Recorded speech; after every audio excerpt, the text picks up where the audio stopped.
Selamat pagi, selamat hari Minggu, jemaat GPWI Agape yang kami sayangi dan kami cintai. Dan selamat bertemu kembali di dalam ibadah hari Minggu. Dan kita akan memulai setiap ibadah kita hari ini dengan kita akan membukanya dengan ayat hafalan yang telah kita mulai dari awal bulan. Dengan kita buka dari Galatia 5 ayat 1, yang bagi sudah menghafal tidak perlu membuka, yang belum terlalu hafal kita akan buka kembali.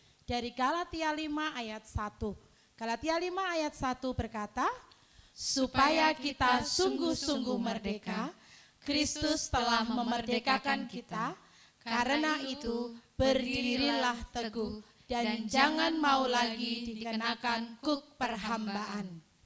Sekali lagi kita akan mengulang ayat hafalan kita dari Galatia 5 ayat 1. Supaya kita sungguh-sungguh merdeka, Kristus telah memerdekakan kita, karena itu berdirilah teguh dan jangan mau lagi dikenakan kuk perhambaan. Puji Tuhan, karena kita sudah merdeka, karena kita tidak mau lagi dikenakan dengan kuk perhambaan. Mari jemaat sekalian, kita mau bangkit berdiri, kita mau menyanyikan satu pujian, ku menyembah Tuhan. Kita mau masuk dalam hadirat Tuhan, kita mau sama-sama angkat pujian ini.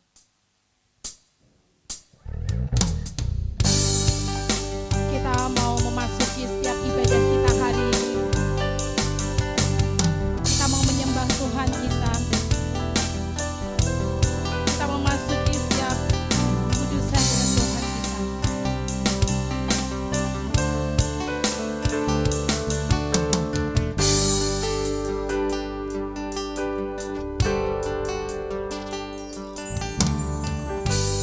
Ku menyembah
Kekasih Tuhan, jemaat Agape yang diberkati Tuhan, sebelum kita mulai ibadah kita, mari kita berdoa bersama.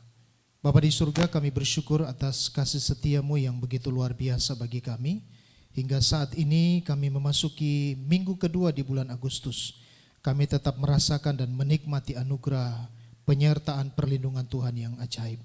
Dan pagi ini kami akan memulai ibadah kami undang Roh Kudus bekerja di tengah-tengah kami. Meskipun kami beribadah dari rumah kami masing-masing, tapi berkat Tuhan mengalir bagi kami semua. Terpujilah namamu, kami mau teguhkan dan kami mau tabiskan ibadah minggu pagi hari ini. Hanya di dalam nama Allah Bapa, Allah Anak, dan Allah Roh Kudus. Amin.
Kita mau bersama-sama membuka 1 Yohanes 1 ayat 9.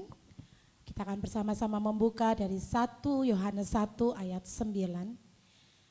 Jika kita mengaku dosa kita, maka Ia adalah setia dan adil, sehingga Ia akan mengampuni segala dosa kita dan menyucikan kita dari segala kejahatan. Seperti juga di dalam Alkitab Yesaya 43 ayat 25 sampai dengan 26. Yesaya 43 ayat 25 sampai dengan 26. Akulah Dia yang menghapus dosa pemberontakanmu. Oleh karena Aku sendiri, Aku tidak mengingat-ingat dosamu. Ingatlah Aku, marilah kita berperkara, kemukakanlah segala sesuatu, supaya Engkau nyata benar. Dan kita mau menyembah Tuhan kita atas setiap pengampunan dosa yang Tuhan berikan kepada setiap kita. Kita mau katakan kepada Tuhan betapa ajaib dan dahsyat Tuhan atas segala kehidupan kami.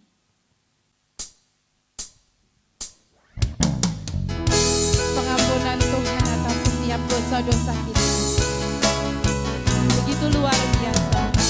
Karena Tuhan kita adalah Tuhan yang ajaib dan dahsyat. Dia yang menenun kita serupa gambaran Tuhan. Karena kita sungguh berharga di mata Tuhan. Betapa ajaib dan dahsyatnya Tuhan, kejadianku.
Mari kita satu dalam doa. Mengucap syukur Tuhan untuk semua hal yang Engkau berikan kepada kami. Untuk setiap pengampunan dosa yang Kau berikan kepada kami Tuhan. Syukur bagi setiap kesetiaan-Mu Tuhan di sepanjang kehidupan kami. Tuhan, ampuni kami yang selalu berbuat salah. Kami Tuhan yang tidak mau taat kepada Engkau.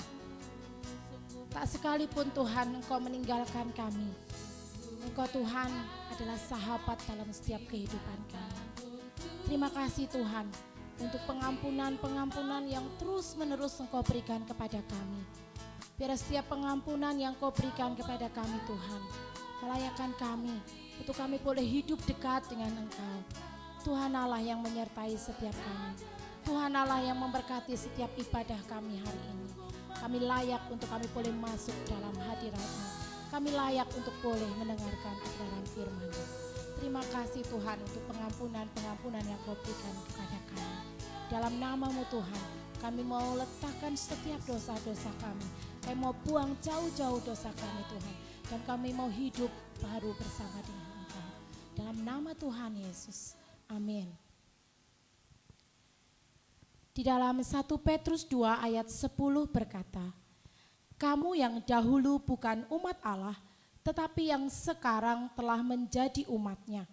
Yang dahulu tidak dikasihani, tetapi yang sekarang telah beroleh belas kasihan. Jemaat yang dikasihi Tuhan, kita telah diampuni dosa kita. Kita mau bersama-sama mempersembahkan persembahan kita melalui sebuah pujian yang berjudul Puisi Mahakarya. Kita mau bersuka cita bersama. Kita mau katakan Yesus Kau mati di salib, bangkit untuk menyelamatkan setiap kehidupan dunia dan mengampuni segala dosa kita.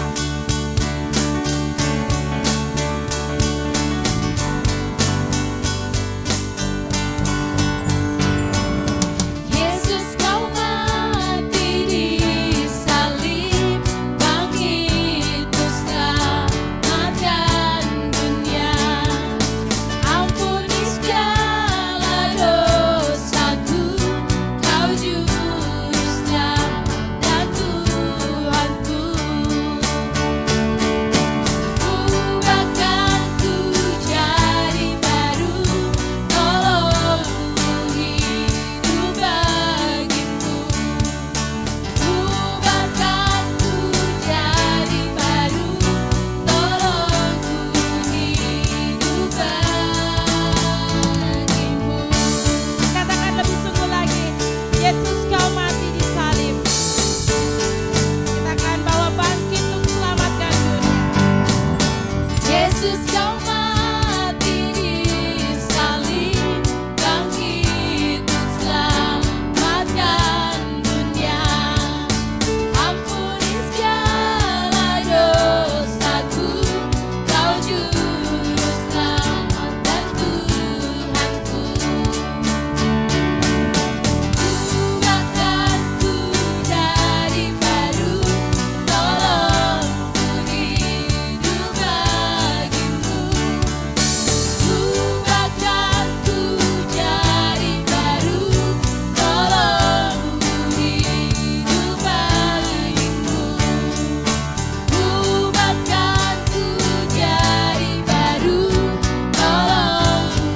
hidup bagimu. Ubahkan ku jadi baru, tolongku hidup bagimu. Ubahkan ku jadi baru, tolongku hidup bagimu.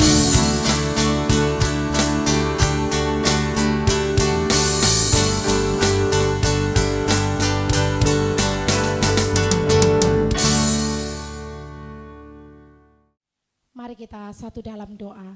Mengucap syukur Tuhan untuk setiap persembahan yang telah kami berikan. Engkau memberikan hati kami untuk kami boleh belajar memberi yang terbaik.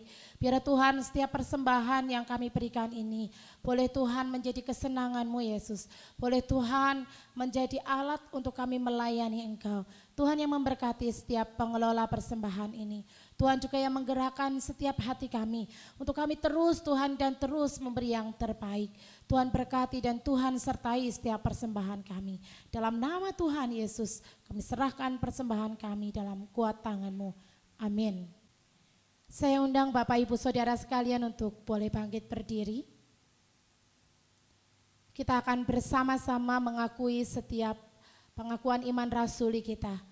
Mari kita bersama-sama mengucapkan, Aku percaya kepada Allah Bapa yang Maha Kuasa, Kali langit dan bumi, dan kepada Yesus Kristus anaknya yang tunggal Tuhan kita, yang dikandung dari Roh Kudus, lahir dari anak darah Maria, yang menderita sengsara di bawah pemerintahan Pontius Pilatus, disalibkan, mati dan dikuburkan, turun ke dalam kerajaan maut. Pada hari yang ketiga, bangkit pula dari antara orang mati, naik ke surga, duduk di sebelah kanan Allah, Bapa yang Maha Kuasa. Dan dari sana ia akan datang untuk menghakimi orang yang hidup dan yang mati. Aku percaya kepada Roh Kudus, gereja yang kudus dan am, persekutuan orang kudus, pengampunan dosa, kebangkitan tubuh, dan hidup yang kekal. Amin. Jemaat dipersilahkan duduk kembali. Kita juga akan menyiapkan setiap hati kita untuk kita boleh menerima setiap kebenaran firman Tuhan. Untuk kita dilayakkan Tuhan menerima keistimewaan, yaitu firman yang menghidupkan setiap kehidupan kita. Kita mau angkat satu pujian, Kaulah ya Tuhan, surya hidupku. Kita akan menyiapkan setiap hati kita untuk boleh diberikan setiap firman Tuhan. Karena kita tahu Dialah Tuhan, surya dalam setiap kehidupan kita. Asal ada Tuhan, yang lain tidak perlu buat setiap kita.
Bapak Ibu, jemaat Tuhan yang diberkati, sebelum kita mendengarkan firman Tuhan pada pagi hari ini, mari kita tundukkan kepala, kita berdoa.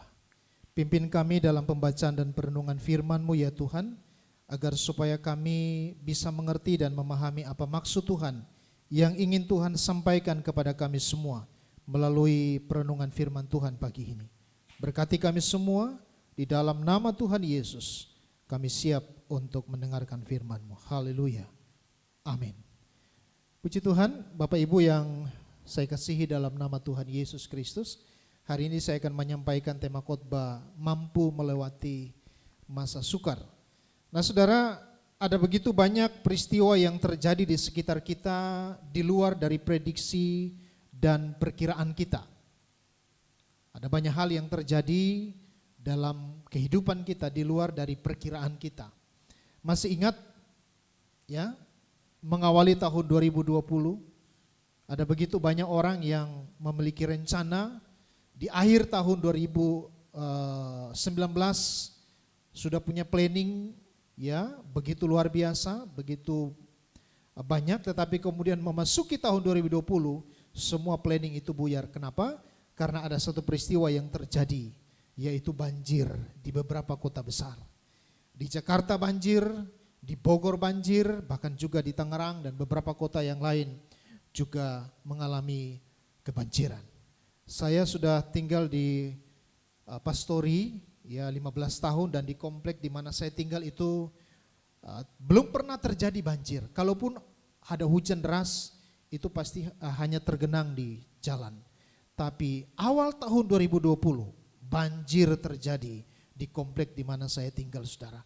Bahkan airnya itu sampai sepinggang orang dewasa. Ini luar biasa. Artinya apa? Tidak ada seorang pun yang bisa memprediksi hal-hal yang akan terjadi pada hari esok. Ada banyak peristiwa yang terjadi di luar dari prediksi dan di luar dari perkiraan kita. Setelah itu mengawali bulan Februari juga masih terjadi beberapa peristiwa, ada longsor, tanah longsor yang kemudian menelan korban. Hujan masih terus terjadi di negara kita, bahkan juga ada masih terjadi banjir-banjir di beberapa kota. Dan ingat, Bapak Ibu ingat, mengakhiri bulan Februari, bahkan memasuki bulan Maret, kita juga diperhadapkan dengan satu peristiwa yang di luar dari prediksi kita semua, yaitu merebaknya virus corona atau virus COVID-19. Bahkan sampai hari ini virus itu masih tetap terjadi dalam kehidupan kita. Artinya kita masih terus diperhadapkan dengan situasi-situasi yang sulit dan sukar. Lembaga yang memiliki wewenang pun itu tidak mampu memprediksi. Tidak ada seorang pun yang bisa mengetahui kalau virus corona itu bisa begitu luar biasa terjadi di bangsa kita sampai pada bulan Agustus ini. Orang yang terpapar virus corona makin banyak, ya banyak juga yang sembuh, tapi juga banyak yang meninggal. Sudah begitu banyak orang yang kemudian meninggal oleh karena virus corona. Nah Bapak Ibu yang diberkati oleh Tuhan, saya katakan sekali lagi bahwa ada begitu banyak peristiwa yang terjadi dalam kehidupan kita di luar dari prediksi kita. Memang mungkin hari ini saudara kita bisa tertawa, tapi bisa saja besok kita kemudian menangis oleh karena situasi dan kondisi yang terjadi dalam kehidupan kita. Atau sebaliknya, hari ini mungkin kita menangis oleh karena berbagai macam kesulitan hidup, tapi bisa saja besok itu bisa berubah. Ya, hari ini mungkin kita santai, kita tertawa, tapi besok bisa saja kita mengalami ketegangan-ketegangan di dalam kehidupan kita. Oleh karena apa? Oleh karena memang tidak ada seorang pun yang mampu memprediksi hal-hal yang bisa terjadi dalam kehidupannya di hari yang akan datang. Nah, hari ini kita juga akan belajar dari satu tokoh yang luar biasa di dalam Alkitab menurut saya. Dia juga mengalami hal-hal yang di luar dugaannya.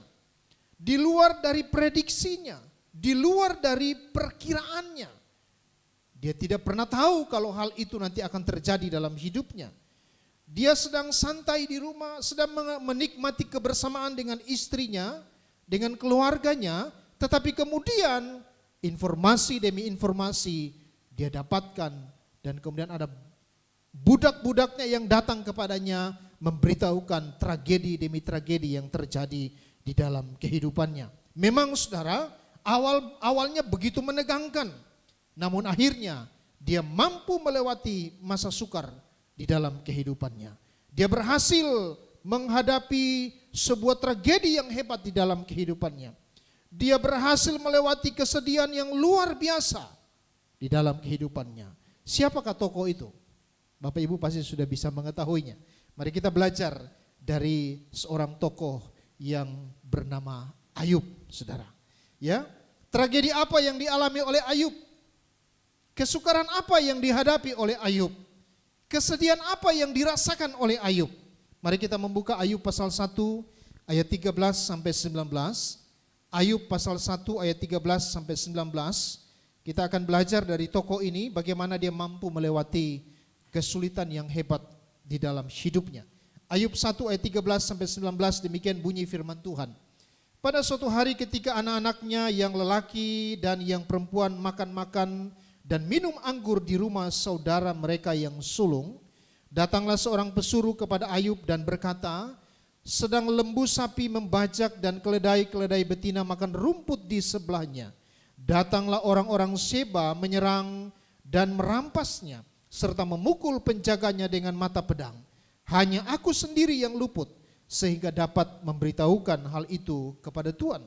Sementara orang itu berbicara, datanglah orang lain dan berkata, api telah menyambar dari langit dan membakar serta memakan habis kambing domba dan penjaga-penjaga. Hanya aku sendiri yang luput, sehingga dapat memberitahukan hal itu kepada Tuhan. Sementara orang itu berbicara, datanglah orang lain dan berkata, orang-orang Kasdim membentuk 3 pasukan, lalu menyerbu unta-unta dan merampasnya, serta memukul penjaganya dengan mata pedang. Hanya aku sendiri yang luput, sehingga aku dapat memberitahukan hal itu kepada Tuhan. Sementara orang itu berbicara, ini orang yang keempat ini datang lagi. Datanglah orang lain dan berkata, anak-anak Tuhan yang lelaki dan yang perempuan sedang makan-makan dan minum anggur di rumah saudara mereka yang sulung. Maka tiba-tiba angin ribut bertiup dari seberang padang gurun. Rumah itu dilandanya pada 4 penjurunya dan roboh menimpa orang-orang muda itu, sehingga mereka mati. Hanya aku sendiri yang luput, sehingga dapat memberitahukan hal itu kepada Tuhan. Nah saudara, perhatikan baik-baik apa yang sudah kita baca tadi bersama. Kita lihat bahwa anak-anak Ayub sedang berpesta. Mereka sedang menikmati kesenangan di sana. Ayub dan istrinya sedang berada di rumah. Mungkin sedang santai menikmati kebersamaan dengan keluarganya. Menikmati kebersamaan dengan istrinya. Tiba-tiba budak yang pertama datang memberitahukan tragedi yang terjadi di dalam usahanya. Dikatakan bahwa orang Seba datang merampok lembu sapi keledai. Bahkan semua orang yang dimiliki, yang bekerja di ladang milik Tuan Ayub itu dibunuh oleh orang-orang Seba. Hanya dia sendiri yang hidup sehingga dia bisa datang memberitahukan kepada Ayub. Alkitab berbicara bahwa orang yang pertama ini belum selesai berbicara. Datang lagi orang yang kedua, saudara. Ayub belum sempat berkata-kata oleh karena mendengar berita yang luar biasa itu. Muncul orang yang kedua lagi, budaknya yang kedua datang dan memberi informasi yang sama tentang bagaimana usahanya hancur. Tuan, kata orang yang kedua, tiba-tiba api datang dari langit menyambar semua kambing domba Tuan. Juga kami semua ikut terbakar. Hanya aku yang luput, makanya aku bisa memberitahukan hal ini kepada Tuhan. Belum lagi orang yang kedua selesai berbicara, datang orang yang ketiga menyampaikan tentang hal yang sama. Bahwa unta-unta Ayub itu telah dirampok oleh orang Kasdim. Semua penjaga juga dibunuh. Hanya satu orang yang hidup. Itulah sebabnya budaknya yang ketiga bisa menyampaikan kabar itu kepada Ayub. Belum lagi orang yang ketiga selesai berbicara, datanglah orang yang keempat atau budak yang keempat menyampaikan berita yang lebih berat. Mungkin kalau harta bendanya ludes, harta bendanya habis, dicuri oleh orang atau apapun yang diambil oleh orang, bagi Ayub itu tidak masalah, bisa dicari lagi. Tapi informasi yang keempat dari orang yang keempat, dari budak yang keempat, ini sangat menggetarkan jiwa Ayub. Di sana dikatakan, Tuan, ketika anak-anak Tuan sedang berpesta, tiba-tiba datang angin puting beliung, menghantam rumah dan semua anak-anak Tuan meninggal dunia, termasuk semua pelayan-pelayan, hanya saya yang hidup. Saudara, Bukan hanya itu saja yang dialami oleh Ayub. Bukan hanya kehilangan harta benda. Bukan hanya kehilangan anak-anak yang dia cintai. Anak-anak yang dia kasihi. Anak-anak yang begitu membanggakan dia. Bahkan saudara lihat setiap kali anak-anaknya selesai melakukan pesta, Ayub selalu datang menghadap Tuhan untuk mempersembahkan korban. Jangan-jangan atau kalau-kalau anak-anaknya ini melakukan sebuah kesalahan, dia selalu berdiri menghadap Tuhan untuk membawa anak-anaknya meminta ampun kepada Tuhan. Betapa luar biasa kasih sayang seorang ayah terhadap anak. Ayub membuktikan hal itu. Tapi kemudian tiba-tiba ada orang yang datang memberitahukan bahwa semua anaknya itu meninggal dunia. Kalau satu saja saudara, itu sangat menggetarkan jiwa kita. Apalagi ketujuh anaknya, semua anaknya termasuk anak laki-laki dan anak perempuan itu meninggal semua oleh karena terjadi badai yang luar biasa. Saudara, tidak berhenti sampai di situ. Alkitab memberitahukan bahwa kemudian tubuh Ayub penuh dengan borok, penuh dengan luka yang busuk, mulai dari kepala sampai ke ujung kaki. Dia tidur pun sulit, makan juga sulit, ngomong juga sulit, saudara. Ayub kemudian juga ditinggalkan oleh sahabat-sahabatnya. Bahkan lebih tambah sakit lagi ketika istrinya justru tidak mensupport dia. Istrinya justru bertingkah aneh, mengecewakan Ayub. Pada saat-saat suami sedang mengalami kegagalan, mengalami duka cita, bahkan mengalami hal-hal yang menyebabkan suami itu menjadi sedih. Seharusnya istri tampil sebagai penolong, memberikan kekuatan, mensupport, mendukung suami. Tapi berbeda dengan istri Ayub. Justru ketika Ayub sedang ada dalam situasi kondisi yang sangat memprihatinkan, datang lagi istrinya lalu bertingkah aneh, mengecewakan Ayub dengan kata-katanya. Mungkin istrinya berkata begini, ya sudahlah papi ya, tidak usah lagi percaya sama Tuhanmu, kutuki saja Allahmu dan matilah.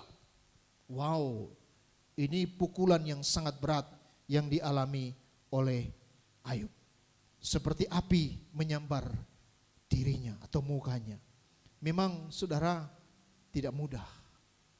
Kalau kita berada pada posisi Ayub waktu itu, tentu kita juga bisa merasakan bagaimana beratnya kehidupan yang sedang dialami oleh Ayub. Ayub pasal 2 ayat 7 sampai 9 berkata, kemudian iblis pergi dari hadapan Tuhan lalu ditimpahkannya Ayub dengan bara yang busuk dari telapak kakinya sampai ke batu kepalanya. Lalu Ayub mengambil sekeping beling untuk menggaruk-garuk badannya sambil duduk di tengah-tengah abu. Maka berkatalah istrinya kepadanya, masih bertekunkah engkau dalam kesalehanmu? Kutukilah Allahmu dan matilah. Nah saudara, luar biasa penderitaan yang dialami oleh Ayub. Kesukaran, kesulitan yang sangat dahsyat menurut saya. Tapi saudara tahu ending dari kitab Ayub, dari kisah Ayub pada pasal 42. Kita lihat Ayub diberkati 2 kali lipat. Kenapa? Karena dia mampu melewati kesukaran di dalam hidupnya. Dia mampu melewati kesulitan dalam kehidupannya. Dia mampu melewati berbagai macam tragedi di dalam kehidupan. Kita hari ini sedang ada dalam kesulitan yang luar biasa. Ada banyak yang di PHK, lalu kemudian berdampak pada ekonomi keluarga. Anak-anak kita sekolah dari rumah. Kalau yang dulu ya kita mungkin menganggap enteng guru yang mengajar di depan kelas, tetapi sekarang kita baru merasakan betapa sulitnya mengajar anak-anak di rumah. Belum lagi harus menyediakan paket data ekstra untuk kemudian membantu anak-anak kita untuk bisa menjalankan atau melakukan pembelajaran mereka, dan kita baru tahu ternyata tidak mudah, sangat sulit, gitu ya. Nah kondisi-kondisi seperti ini memang belum sebanding dengan seperti yang dialami oleh Ayub. Tapi saya yakin dan percaya sebagaimana Ayub mampu melewati tragedi besar dalam hidupnya, kesedihan yang begitu luar biasa dalam hidupnya. Dia kehilangan segala-galanya dan dia mampu melewati, dan akhirnya Tuhan berkati dia 2 kali lipat. Demikian juga dengan saudara dan saya. Saya sangat yakin kita juga pasti mampu melewati keadaan-keadaan yang sulit hari ini. Nah saudara, kita belajar dua hal dari Ayub. Pertama saudara, mengapa Ayub bisa menghadapi kesukaran dalam hidupnya? Pertama, karena Ayub menghadapi semua kesukaran atau persoalan hidup dalam hidupnya dengan cara yang benar. Dia menghadapi kesukaran dalam hidupnya dengan cara yang benar. Saudara lihat 10 anaknya meninggal. Dia kehilangan harta bendanya. Dia dihakimi oleh sahabat-sahabatnya. Dia dijauhi oleh orang-orang yang ada di kota. Dia dikutuk oleh istrinya.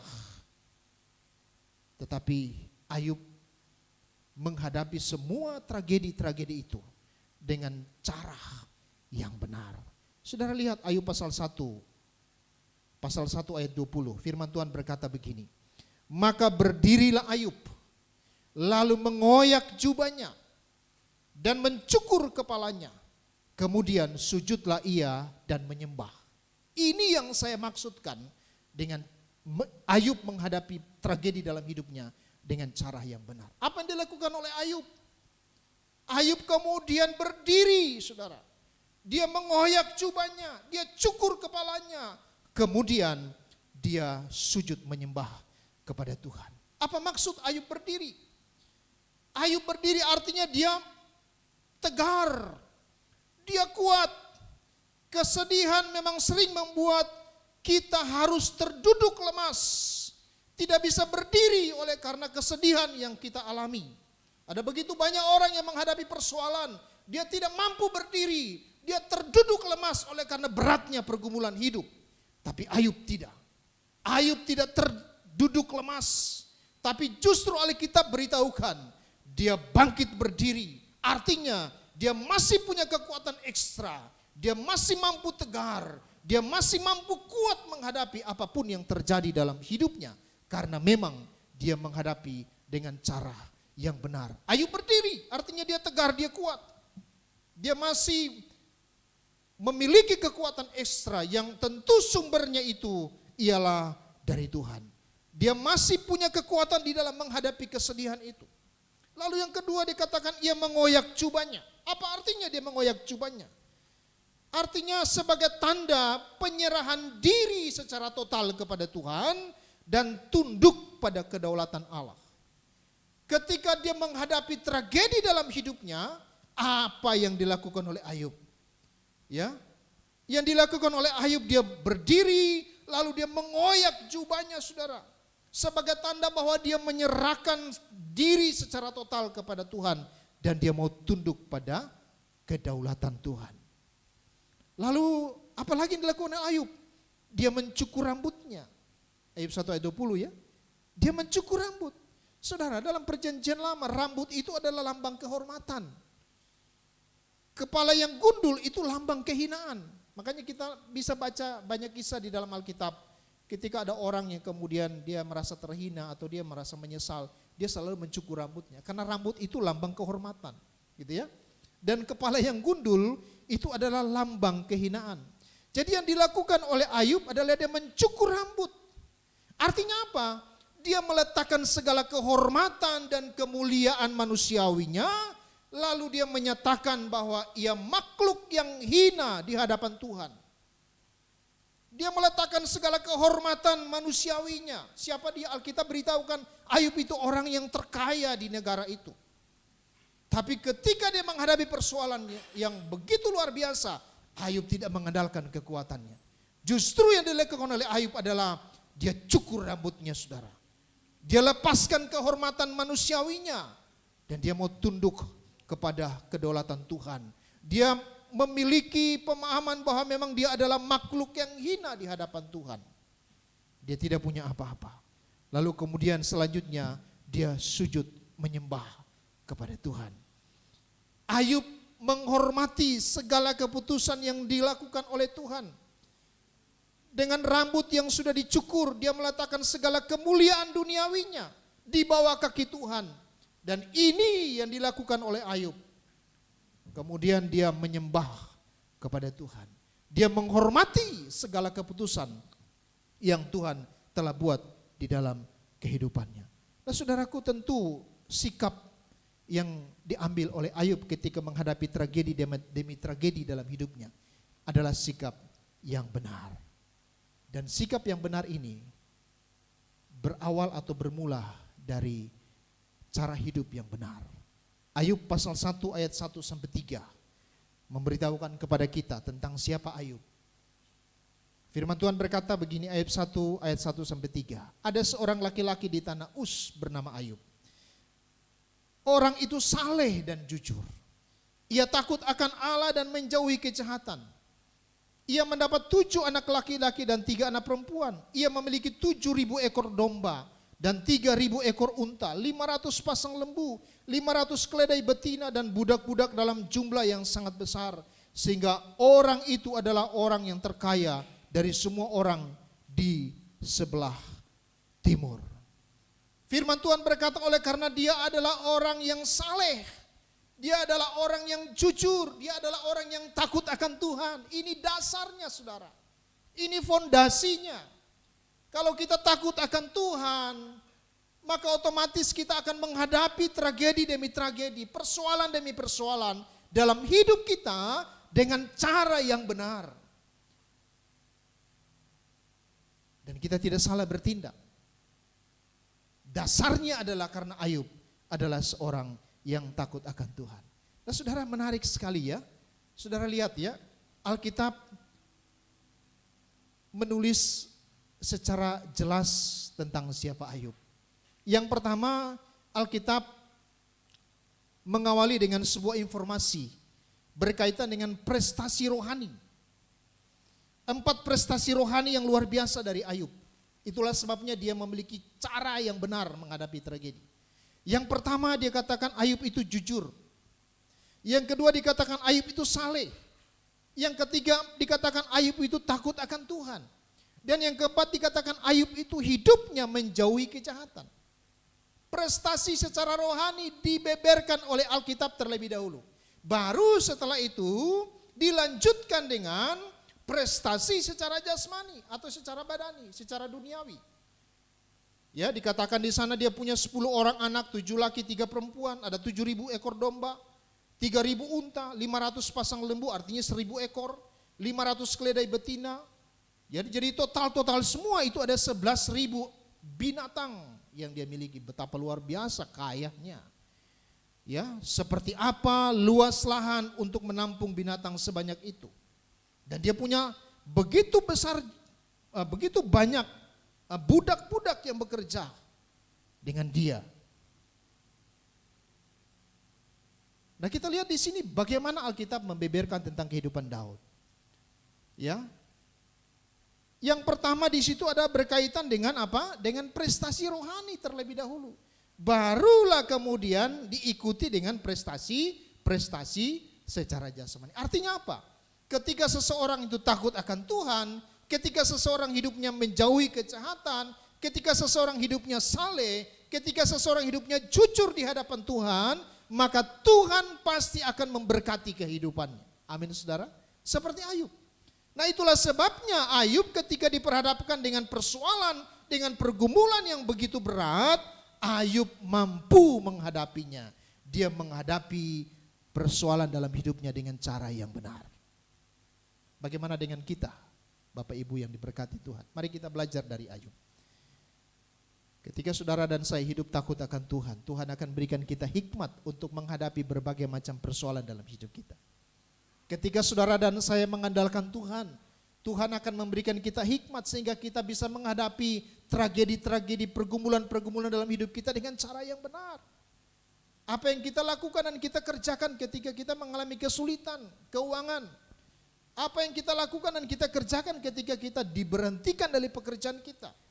Apa yang kita kerjakan dan kita lakukan ketika kita mengalami sakit penyakit yang sekian lama tidak sembuh-sembuh. Apa yang saudara dan saya akan lakukan ketika kita diperhadapkan dengan berbagai macam kesulitan-kesulitan dalam hidup ini.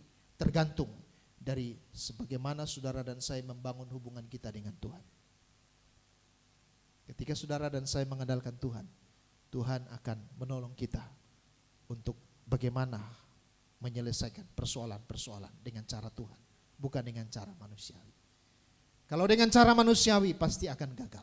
tapi dengan cara Tuhan pasti akan berhasil. Saudara, kita lihat itu yang pertama. Alasan yang pertama mengapa Ayub bisa mampu melewati masa sukar. Karena dia memiliki pengertian yang benar. Menghadapi dengan cara yang benar persoalan-persoalan dalam hidupnya. Yang kedua, saudara, saya perhatikan mengapa Ayub bisa mampu melewati tragedi bahkan juga kesulitan dalam hidupnya. Yang kedua, saya perhatikan bahwa Ayub memiliki pengertian yang benar tentang fakta kehidupannya.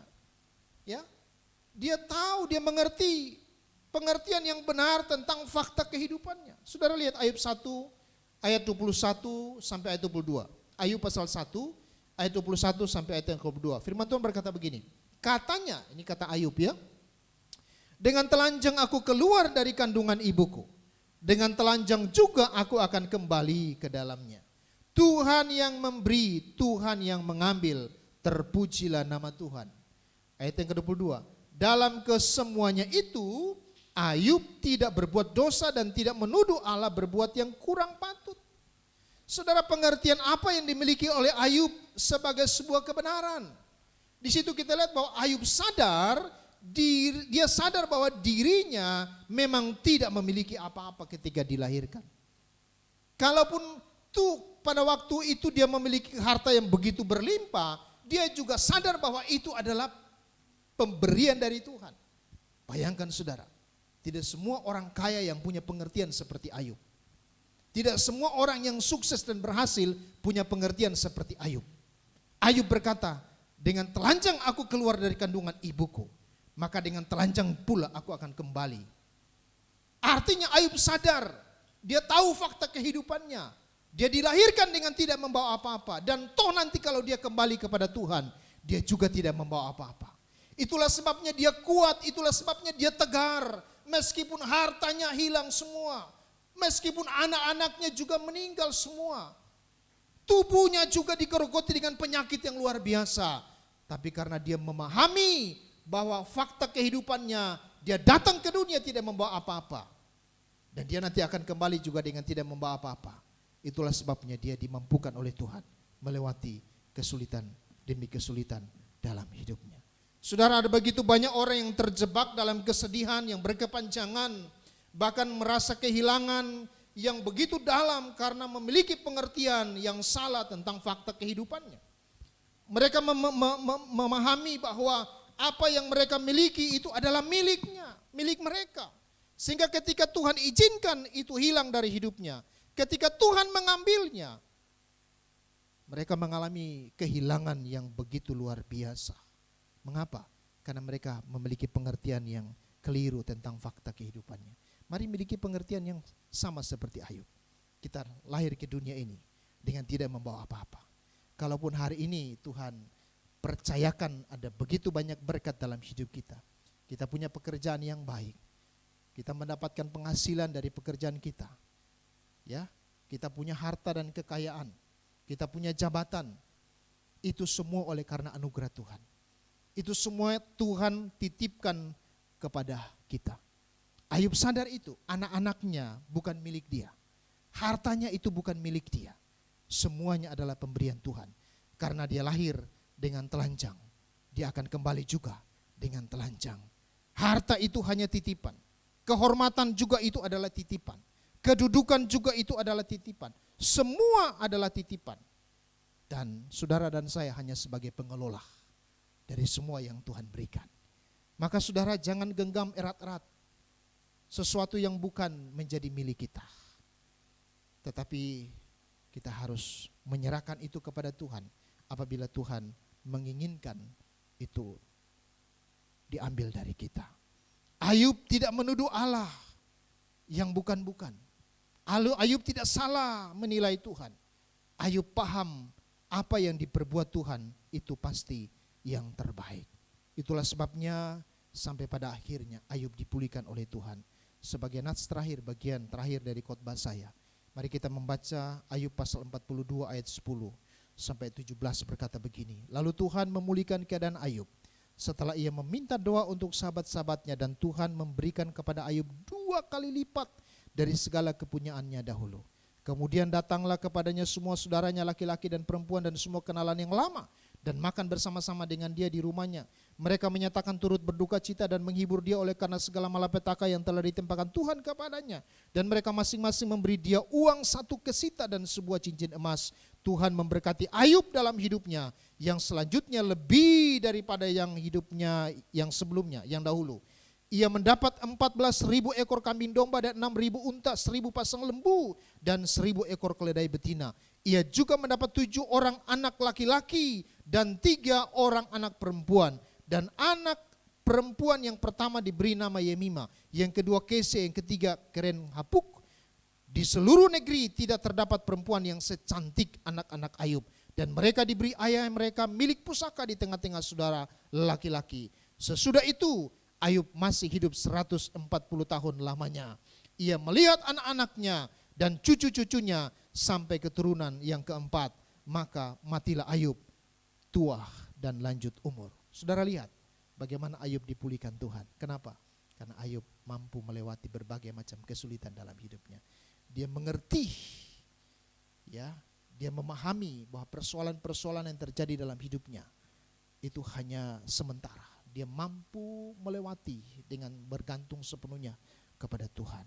Dan dia juga mengerti apa yang ada padanya itu semuanya hanya titipan. Itulah sebabnya Tuhan tolong dia. Tuhan berkati dia 2 kali lipat. Saudara yang diberkati oleh Tuhan, mari kita memiliki pengertian yang benar tentang pergumulan-pergumulan yang kita hadapi. Ya, kita menghadapi dengan cara yang benar, dengan mengandalkan Tuhan, jangan andalkan kekuatan kita.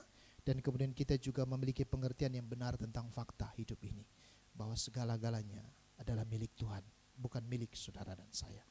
Tuhan berkati, mari kita tundukkan kepala, kita mau berdoa. Bapa di surga, kami bersyukur untuk kasih setia Tuhan yang luar biasa. Kami sudah merenungkan firman Tuhan, dan hamba berdoa biarlah Tuhan memberkati kami semua yang mendengar firman Tuhan ini. Kami dibukakan hati dan pikiran kami supaya kami bisa melakukan firman Tuhan ini dalam hidup kami hari lepas hari. Mampukan kami Tuhan melewati berbagai macam kesulitan dalam hidup ini.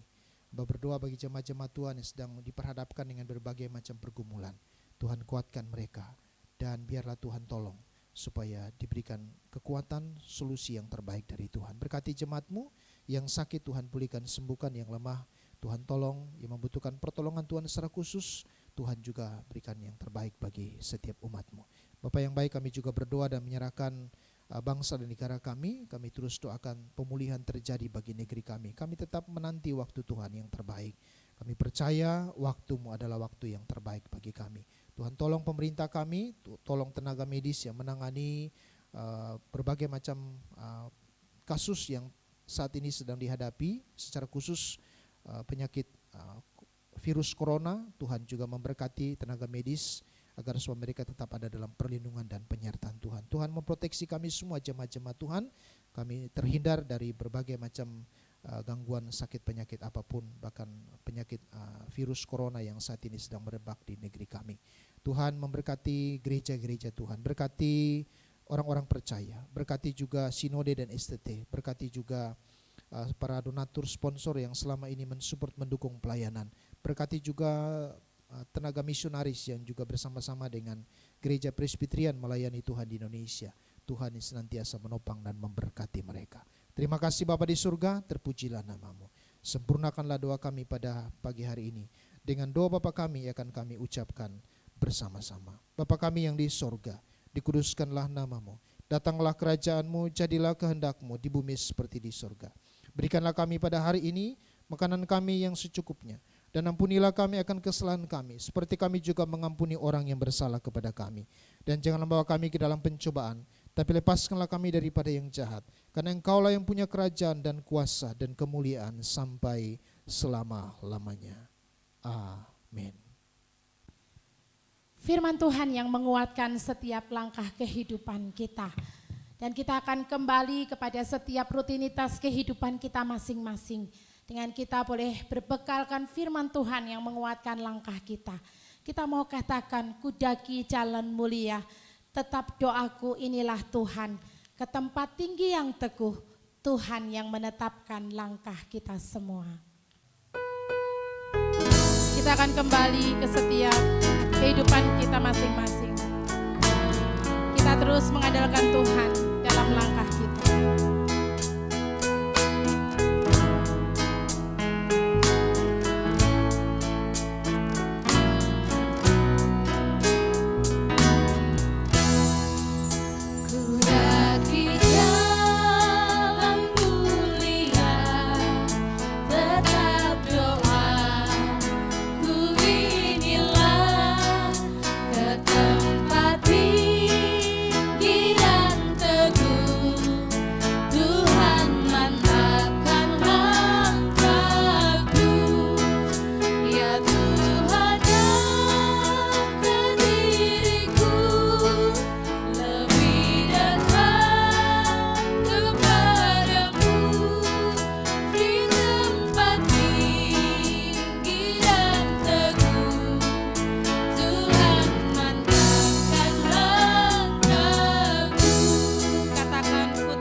Jemaat Tuhan, kita akan mengakhiri ibadah kita minggu pagi hari ini. Mari tetap arahkan hati kita pada kedatangan Tuhan yang semakin dekat. Lakukan firman Tuhan, andalkan Dia. Maka apapun yang kita kerjakan dan kita lakukan pasti akan berhasil. Terimalah berkat yang berasal dari Tuhan. Tuhan memberkati engkau dan melindungi engkau. Tuhan menyinari engkau dengan wajah-Nya dan memberi engkau kasih karunia. Tuhan menghadapkan wajah-Nya kepadamu dan memberi engkau damai sejahtera mulai hari ini sampai selama-lamanya. Amin.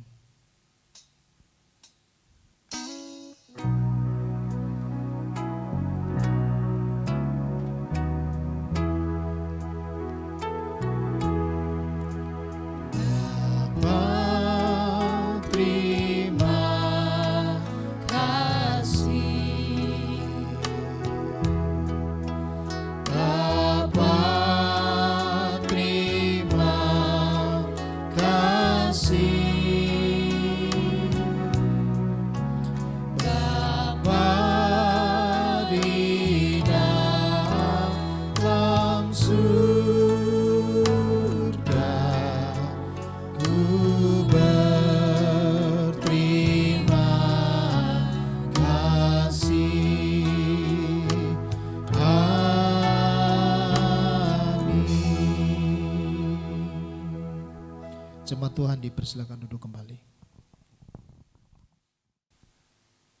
Jemaat dipersilakan untuk mengambil saat teduh sejenak.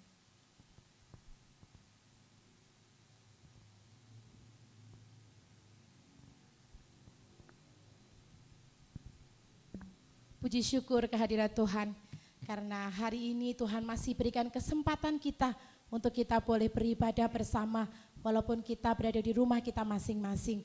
Kita akan memasuki setiap kehidupan baru kita, setiap kehidupan yang baru dengan berkat yang baru. Kita tahu bahwa Tuhan Yesus beserta dengan kita. tetap jaga kesehatan, dan jangan lupa andalkan pekerjaan Tuhan. Selamat hari Minggu, Tuhan Yesus memberkati. Ku jadi baru, tolong ku hidup bagimu.